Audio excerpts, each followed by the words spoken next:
نہ کسی طرح کی کر دیتے, 3 مہینے کی تیاری کر لیتے, جو بھی ملک کی ریسورسز ہیں وہ لگا دیتے, اپنے والنٹیئرز کے ذریعے کھانا بھی پہنچا دیتے, کوشش کرتے. لیکن جو بھی میڈیکل ایکسپرٹس دنیا میں بیٹھے ہیں, سائنٹسٹ بیٹھے ہیں, وہ سارے ایک ہی بات کہہ رہے ہیں کہ اس سال تک تو کوئی ویکسین نہیں نظر آ رہی. یعنی اگر ہم نے اس کا علاج کرنا ہے کرونا وائرس کا, تو ابھی تک تو کوئی علاج نہیں ہے. وہ تب علاج آئے گا جب ایک ویکسین نکلے گی, وہ اس کے اوپر ریسرچ ہو رہی ہے. لیکن سب یہ کہہ رہے ہیں کہ اس سال تک تو وہ ویکسین ہی نکلنے لگی. تو اگر اس سال تک ویکسین نہیں نکلنے لگی تو اس کا مطلب کہ کرونا وائرس کہیں جانے نہیں لگی. اگر ہم لاک ڈاؤن بھی کرتے ہیں تو اس سے کیا ہوگا؟ لاک ڈاؤن کا فائدہ یہ ہوتا ہے, کیوں لاک ڈاؤن کا, یہ بھی پھر سے میں لوگوں کو بار بار چیزیں کہتا ہوں, لاک ڈاؤن کا کیا فائدہ ہے؟ کیونکہ یہ وائرس بڑی تیزی سے پھیلتی ہے. جیسے لوگ جمع ہوتے ہیں, جب لوگ اکٹھے ہوں تو اس پہ وائرس تیزی سے پھیلتی ہے. اس لیے ہر وہ چیز کریں جدھر لوگ جمع نہ ہوں. اس لیے جو اس کی آخری چیز ہے وہ لاک ڈاؤن ہے. لوگوں کو بند کر دیں, لوگ جمع نہیں ہوں گے, وائرس کا پھیلنا رک جائے گا. لیکن کیا وائرس ختم ہو جائے گی؟ اب دیکھ لیں دنیا میں جدھر لاک ڈاؤن ہے, ووہان پروونس جدھر چائنا نے سب سے کامیاب لاک ڈاؤن کیا تھا, ادھر بھی ایک سپائک آ گئی ہے, وائرس پھر سے آ گئی ہے. ساؤتھ کوریا جس نے لاک ڈاؤن کر کے فلیٹ کرو کر دی تھی, مطلب یہ کہ کوئی نئے کیسز نہیں آ رہے تھے, وہاں ایک دم پھر سے کیسز شروع ہو گئے, ایک اور سپائک آ گئی ہے. سنگاپور میں بھی یہی ہوا. ابھی جرمنی نے تھوڑا سا جب لاک ڈاؤن زیادہ کھولا تو ادھر بھی ایک نظر آ رہا ہے سپائک. تو اس کا مطلب کہ وائرس تو ہے, جب بھی لوگوں کو آپ موقع دیں گے ملنے کا, وہ وائرس پھر سے واپس آ جائے گی. تو ہمیں اس وائرس کے ساتھ رہنا ہے. وہ کہتے ہیں کہ live with the virus. اس سال تو یہ ہم طے کر لیں کہ ہم پاکستانیوں نے باقی دنیا کی طرح بھی اس وائرس کے ساتھ گزارا کرنا ہے. اب دوسری چیز آ جائے, وہ کیسے کرنا ہے. کیا میں اب اپنی میڈیکل کمیونٹی سے بات کر رہا ہوں کہ کیا ہم یہ افورڈ کر سکتے ہیں پاکستان کے ہم لوگوں کو مسلسل لاک ڈاؤن رکھیں. آگے 2 مہینے لاک ڈاؤن ہو چکا ہے, تو کیا 1 مہینہ اور رکھتے ہیں اور پھر 1 مہینہ اور رکھتے ہیں؟ یہ کیوں نہیں ہم کر سکتے؟ یہ تو پاکستان ہے جس کے اوپر ابھی میں آنے لگا ہوں. آپ وہ ملک دیکھیں جن کے پاس بے تحاشا پیسہ ہے, اور پیسے کا بھی میں پھر موازنہ کر دوں کہ پاکستان نے مشکل سے ہم نے $8 ارب کا اسٹیمولس پیکج دیا اپنے لوگوں کو جو کہ متاثر ہوئے اس لاک ڈاؤن سے, جو بزنسز ہیں. امریکہ نے $2,200 ارب کا پیکج دیا ہے. جرمنی نے 1,000 یوروز کا پیکج دیا ہے. جاپان نے $1,000 ارب کا پیکج دیا ہے. تو اس کے مقابلے میں سوچ لیں کہ ہمارے کتنے وسائل ہیں. تو ہم کیا لاک ڈاؤن اب بزنس بند کر سکتے ہیں اتنی دیر تک؟ لیکن ایک اس سے بڑا مسئلہ ہے, اور اس سے بڑا مسئلہ یہ ہے, میں یہ ذرا اپنی میڈیکل کمیونٹی کو صرف بتانا چاہتا ہوں. کیوں میں پہلے دن, میں یہ آج کہنا چاہتا ہوں کہ میں پہلے دن سے یہ کہہ رہا تھا کہ ہم وہ لاک ڈاؤن نہیں کر سکتے جو یورپ اور امریکہ میں اور یا چائنا نے کیا. ہمارا ایک مسئلہ ہے, وہاں ان ملکوں کے اندر وہ غربت نہیں ہے جو پاکستان میں ہے. اور غربت کے علاوہ جو ہمارے جو مزدور ہیں, جو ورکرز ہیں, جو کام کرنے والے لوگ ہیں, یہ میں آپ کے سامنے اب یہ اسٹیٹسٹکس دینا چاہتا ہوں. ہماری لیبر فورس سروے, یہ پاکستان کی ایک سروے لیبر کی سروے کرتی ہے. 2017 اور 2018 میں ان کی سروے کے مطابق 2.5 کروڑ وہ لوگ ہیں کام کرنے والے, محنت کش لیبرز, جو یا اپنی دن کی یا ہفتے کی تنخواہ کے اوپر ڈیپینڈ کرتے ہیں. یعنی وہ اپنے گھر والوں کا پیٹ پالنے کے لیے 2.5 کروڑ ایسے لیبر ہیں, کام کرنے والے ہیں, جو کہ یا دن کی کمائی کے اوپر گزارا کرتے ہیں, اپنے گھر والوں کا پیٹ پالتے ہیں, یا اپنے ہفتے کی کمائی سے کرتے ہیں. یہ وہ 2.5 کروڑ لوگ ہیں. جب کہ ہم نے سب کچھ بند کیا, ان کا یہ سب کچھ بند کر کے یہ گھروں میں چلے گئے ہیں. یہ وہ لوگ ہیں, کیونکہ جب آپ پورا لاک ڈاؤن کرتے ہیں تو یہ تو گئے, ان کے پاس تو کوئی اور ذریعہ معاش نہیں ہے. اب یہ اگر 2.5 کروڑ وہ مزدور ہیں, وہ کام کرنے والے ہیں, جو کہ جب لاک ڈاؤن کیا تو ان کا سب کچھ ختم ہو گیا کیونکہ کمائی ختم ہو گئی, تو اس سے 15 کروڑ لوگ متاثر ہیں آج پاکستان میں. اگر گھر میں آپ ایک پورے گھر میں 6 کی بھی ایوریج لگا لیں تو سارے ملک میں اس وقت جو لوگ متاثر ہیں لاک ڈاؤن سے وہ 15 کروڑ ہیں. تو میں اپنی میڈیکل کمیونٹی سے پوچھتا ہوں کہ مجھے یہ بتائیں کہ ہم ان کا کیا کریں. کتنی دیر تک ابھی ہم نے بڑی مشکلوں سے, اور ابھی یہاں ثانیہ آپ کو بتائیں گے کہ ہم نے کتنے ابھی تک وہ کام کر چکے ہیں جو ڈیولپ ملک نہیں کر سکے. جس طرح کہ ہم نے لوگوں تک پیسہ پہنچایا ہے جو احساس پروگرام کے ذریعے, جو ہم نے 12,000 روپے پہنچائے ہیں, وہ بھی آپ کو ڈیٹیلز دیں گی, اپڈیٹ دیں گی. تو یہ ہم کتنی دیر کر سکتے ہیں, اور یہ کتنی دیر 12,000 روپیہ ایک خاندان کے لیے کافی رہے گا. تو لہٰذا ہماری یہ مجبوری ہے, یہ احساس ہوتے ہوئے کہ آپ کے اوپر کیا گزر رہی ہے, اور ہمیں ڈاکٹرز کے اوپر پریشر پڑے گا اور کیسز بڑھیں گے. یہ بھی میں آپ کو بھی بتاؤں گا, کیسز بڑھنے ہیں ابھی. یہ ہماری جو ہر روز ہم اپنی کیلکولیشنز کرتے ہیں, ہماری جو NCOC جو ہمارا جو ایک ایسا, اللہ کا مجھے بڑا فخر ہے اپنے, ہم نے ایک ادارہ سیٹ اپ کیا جو سارے ملک سے, سارے صوبوں سے کوآرڈینیٹ کرتا ہے, جو ہر روز میڈیکل رپورٹس لیتا ہے. ڈاکٹرز ہمارے بیٹھے ہوئے جو اسیسمنٹ کرتے ہیں, انالیسس کرتے ہیں کہ ملک میں کرونا کی کدھر جا رہی ہے, کدھر بڑھ رہی ہے, کس طرح بڑھ رہی ہے, باہر سے کتنی ہے, ہوم گرون پاکستان میں وائرس کتنی پھیلتی جا رہی ہے, وہ پوری اسیس کرتی ہے. پھر ملک کا جائزہ لیتے ہیں, پھر باقی سارے ملک کے چیف سیکرٹری سے, چیف منسٹر سے پوری کوآرڈینیشن کر کے ہم چل رہے ہیں, اور یہ بڑا کامیاب ادارہ ہے. میں اس کا بھی بتاؤں گا کہ ہماری اسیسمنٹس, ڈیلی اسیسمنٹس کیا ہیں, ہفتے کی کیا ہے, مہینے کی کیا ہے. لیکن ہمیں پتہ ہے کہ بڑھیں گی, ہمیں پتہ ہے کہ کرونا کے کیسز بڑھیں گے ابھی. لیکن ہمیں یہ بھی پتہ ہے کہ اگر ہم نے آج ان لوگوں کو روزگار نہ دینا شروع کیا تو ہمیں کرونا سے زیادہ یہ لوگ بھوک سے مرنے کا ہمیں زیادہ مسئلہ بنا ہوا ہے. مجھے ایز پرائم منسٹر 10 دفعہ سوچتا ہوں ہر روز کہ کس طرح گزارا کر رہے ہوں گے وہ لوگ, وہ سفید پوش لوگ کیسے گزارا کر رہے ہوں گے. تو اس لیے میں اپنی میڈیکل کمیونٹی سے یہ کہنا چاہتا ہوں کہ باقی لوگ تو اپنی شاید اکانومی کو بچا رہے ہوں, ہم تو اپنے لوگوں کو بھوک کے مرنے سے بچا رہے ہیں. ہماری مجبوری ہے کہ اب کھولیں. تو میں صرف آپ کو اب یہ اپڈیٹ دے دوں, اور تفصیل ابھی بعد میں آپ کو دیں گے. ہمارے ساتھ ڈاکٹر ظفر بھی بیٹھے ہیں, ڈاکٹر فیصل, جو ڈاکٹر ظفر آپ کو بتائیں گے کہ جو ڈاکٹرز کے لیے ہم کیا کر رہے ہیں, میڈیکل کمیونٹی کے لیے ہم کیا کر رہے ہیں, کیونکہ ہمیں پورا احساس ہے اور اس کے لیے پورا پروگرام بنایا وہ بتائیں گے. اور ڈاکٹر فیصل آپ کو بتائیں گے کہ جب ہم کانسنٹریٹ کر رہے ہیں اس کے اوپر, کرونا کے اوپر, تو باقی بھی پاکستان کے اندر بیماری ہیں, اور ان بیماریوں کا کیا ہو رہا ہے, کیونکہ ساری تو جب کانسنٹریشن ادھر لگی ہے کرونا کی طرف, تو اور بھی پاکستان کے اندر بیماریاں ہیں جن کا جو نگلیکٹ ہو رہی ہیں. بچوں کی ایمونائزیشن کیمپینز ہیں, جو بچوں کو ٹیکے لگاتے ہیں, وہ 50% کم ہو گئی ہیں. ہمارے پاس پولیو, ایک پاکستان 2 ملکوں میں دنیا میں جدھر ابھی پولیو کی وائرس بھی ہے, اس کی ہم نے کیمپین کرنی, 2 کیمپینز مس ہو گئی ہیں. تو ایک طرف ہم کرونا کا تو دیکھ رہے ہیں, لیکن باقی ملک بھی سنبھال رہے ہیں. میں صرف آپ کو یہ بتا دوں کہ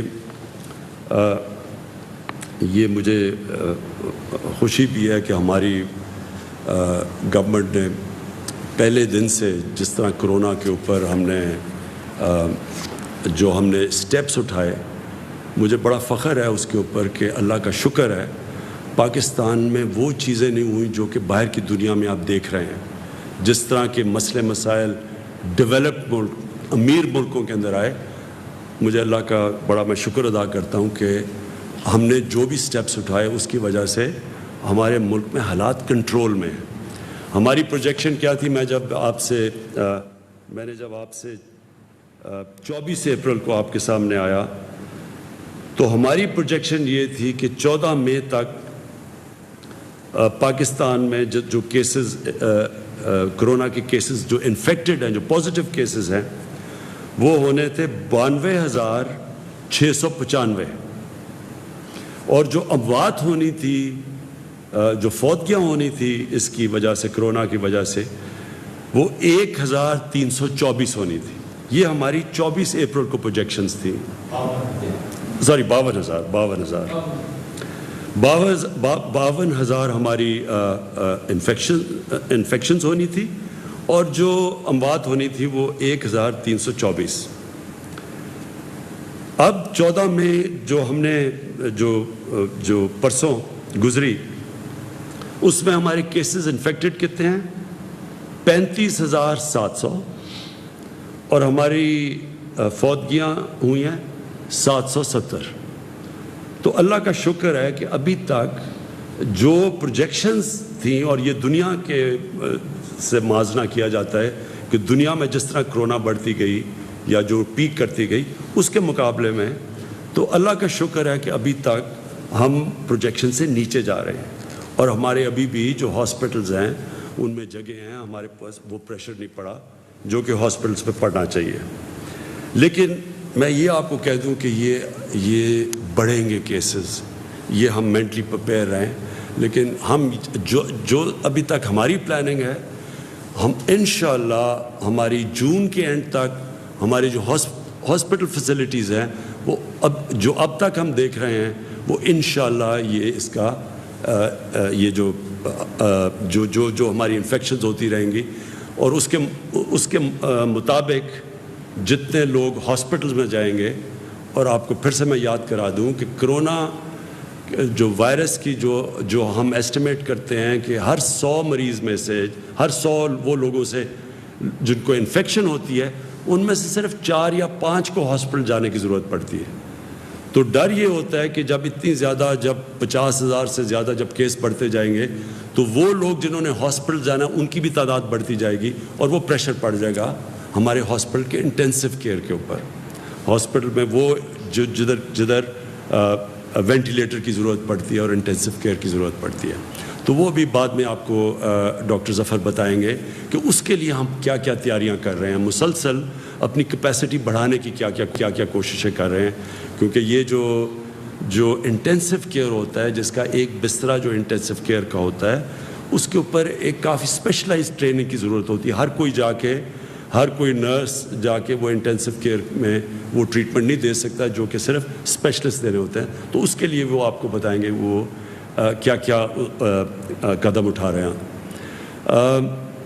اب آگئی بات کہ ہم نے اب ملک میں کیا چیزیں کھولی۔ میں حماد اظہر بیٹھے ہوئے ہیں، وہ ابھی آپ کو بتائیں گے کہ ہم کیسے کاروبار کے مختلف چیزیں اب کھولتے جا رہے ہیں SOPs کے ساتھ۔ اور وہ جو SOPs ہے، یہ میں پھر سے آپ کو کہہ دوں، SOPs کا مطلب یہ ہے کہ جو بھی کاروبار کھولے گا ان کے جو مالک ہوتا ہے اس کے اوپر ہم ذمہ داری دے دیں گے کہ آپ نے یہ قدم اٹھانے ہیں، یہ شرائط ہے جس کے اوپر چل کے آپ نے اپنی فیکٹری کھولنی ہے یا آپ نے اپنی دکان کھولنی ہے، تو آپ کو یہ قدم اٹھانے پڑیں گے۔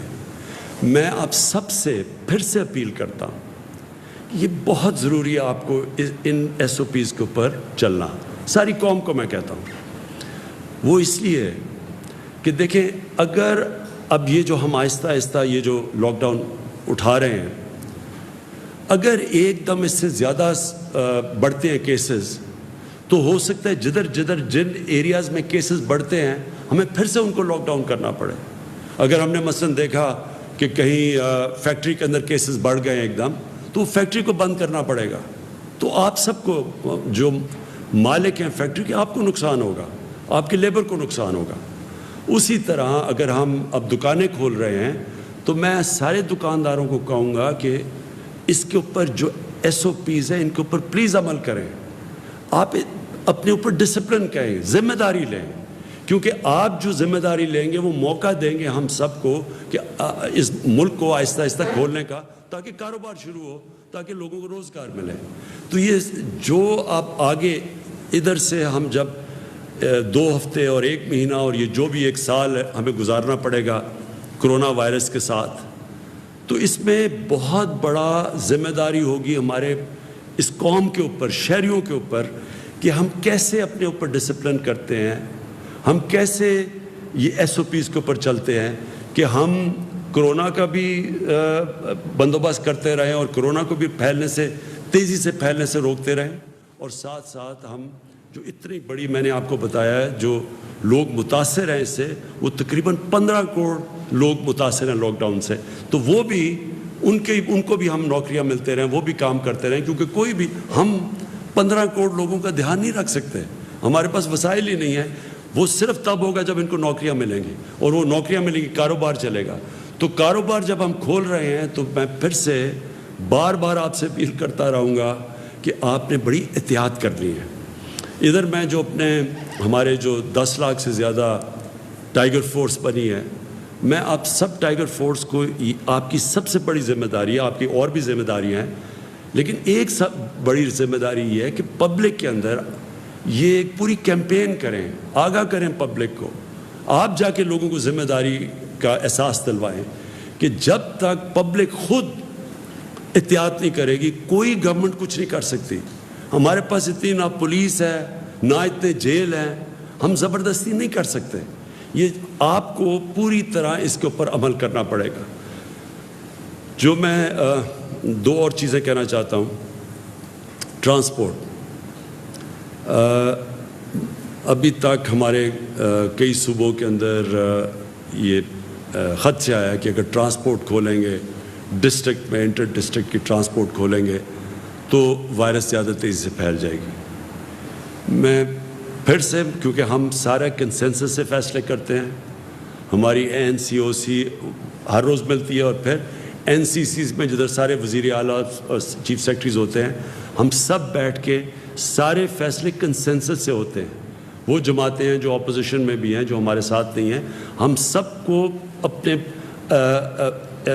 یعنی کوئی فیصلہ یہ نہیں کرتے کہ جدھر ہم یہ سمجھیں کہ کوئی ایک صوبہ نہیں مان رہا، تو کنسنسس سے فیصلے ہوتے ہیں۔ اس لیے ابھی تک پوری طرح ٹرانسپورٹ کے اوپر فیصلہ نہیں ہو سکا، کیونکہ 1-2 صوبوں کے یہ خدشات ہیں کہ اگر آپ کھولیں گے ٹرانسپورٹ تو یہ وائرس پھیل جائے گی۔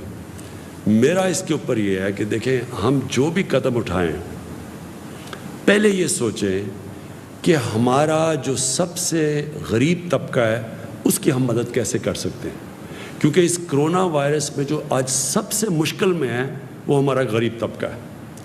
تو جو ٹرانسپورٹ ہے، جو پبلک ٹرانسپورٹ ہے، وہ تو ایک غریب آدمی کی ٹرانسپورٹ ہے۔ ہم تو ہماری طرح کے لوگ تو گاڑیوں میں پھر رہے ہیں ابھی بھی، ہم تو کہیں بھی جا سکتے ہیں اپنی گاڑیوں میں، لیکن ایک غریب آدمی، ایک مزدور، وہ تو جس کے پاس گاڑی نہیں ہے اس کے لیے تو پبلک ٹرانسپورٹ چاہیے۔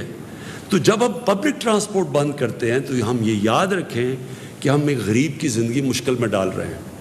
کئی دفعہ اس کو ٹرانسپورٹ چاہیے ہوتی ہے کام کرنے کے لیے، دیہاتوں کے لیے اس کو کہیں جانا ہوتا ہے، کہیں مزدوری کرنی ہوتی ہے، کہیں وہ فیکٹریوں پہ جا رہا ہوتا ہے، اب اور کنسٹرکشن سائٹ پہ جا رہا ہوتا ہے۔ تو جب ہم ٹرانسپورٹ بند کرتے ہیں، سمجھ جائیے کہ ہم سب سے زیادہ نقصان اپنے غریب آدمی کو پہنچا رہے ہیں۔ اس لیے میں پھر سے سب سے ریکویسٹ کرتا ہوں کہ پبلک ٹرانسپورٹ کھول دیں۔ اگر امریکہ جیسی جگہ جدھر 2-2 ہزار لوگ دن میں مر رہے ہیں، انہوں نے اپنی پبلک ٹرانسپورٹ نہیں بند کی، اگر یورپ کے اندر ایک دن کے اندر 800 لوگ، ابھی بھی 500 لوگ مر رہے ہیں، انہوں نے اپنی پبلک ٹرانسپورٹ بند نہیں کی، ایئر ٹریول بند نہیں کی، ہم نے کیوں یہ بند کر کے رکھ دی ہے؟ اور ہمیں پتہ ہونا چاہیے اس کا اثر پڑے گا، اس کی اکانومی پہ بھی اثر پڑ رہا ہے، لیکن سب سے زیادہ اس کی غریب آدمی پہ اثر پڑ رہا ہے۔ تو میں پھر سے آپ کو ریکویسٹ کروں گا کہ آپ یہ کھول دیں۔ میں آخر میں جو پہلے پھر میں چاہوں گا کہ میری ٹیم آپ سے بات کر لے۔ جو آخر میں بات کرنا چاہتا ہوں کہ مزدوروں کے لیے جو مجھے سب سے زیادہ احساس ہے کہ ہمارے لوگ جو بے روزگار ہوئے ہیں، میرا جو پرائم منسٹر کا جو ریلیف فنڈ ہے، جس طرح میں نے پچھلی باری آپ کو بتایا، اس کا صرف اور صرف مقصد یہ ہے کہ جو لوگ ہماری ویب سائٹ کے اوپر بتا دیں گے کہ جی میں بے روزگار ہوا ہوں اس دور کے اوپر, اور صرف ایک بتا دیں گے کدھر کام کرتا تھا, بے روزگار ہوا ہوں, تو ان کو بھی میں اپنے فنڈ سے پیر سے منڈے سے کیش ٹرانسفر کر رہا ہوں, جس طرح کے احساس پروگرام کے ذریعے کیے جا رہے ہیں. تو میری پیر سے جو ہماری اب تک آ چکے ہیں, ہمیں ان لوگوں کے ثبوت آ چکے ہیں, ہم نے ویریفائی کیے ہیں, ہمارے پاس ڈیٹا ہے نادرا کا, ہم چیک کرتے ہیں, وہ چیک کر کے جو کوالیفائی کر چکے ہیں ان کو منڈے سے پیسہ ملنا شروع ہو جائے گا جو پرائم منسٹر ریلیف فنڈ سے. اور میرا جو سارا فنڈ ہے وہ صرف اور صرف ان بے روزگاروں کے لیے پیسہ دیتا رہے گا جب تک انشاءاللہ 1 مہینے تک. ہماری امید یہ ہے کہ جس طرح ہم چلتے جائیں گے, اور انشاءاللہ اگر ہمارے کیسز زیادہ تیزی سے کھولتے جائیں گے اور لوگوں کو روزگار ملتا جائے گا, خاص طور پہ کنسٹرکشن میں ہم نے کنسٹرکشن کی انڈسٹری کو خاص طور پہ کوشش کی ہے ہر قسم کا انسینٹو دیں تاکہ کنسٹرکشن شروع ہو, اور اس کا مقصد یہ ہے کہ زیادہ سے زیادہ لوگوں کو, مزدوروں کو روزگار ملے. میں اب یہ چاہوں گا کہ شروع کروں پہلے اسد آپ سے, کہ جو NCOC آپ ہر روز کرتے ہیں, آپ پلیز شروع کریں کہ جو آپ نے نئی چیزیں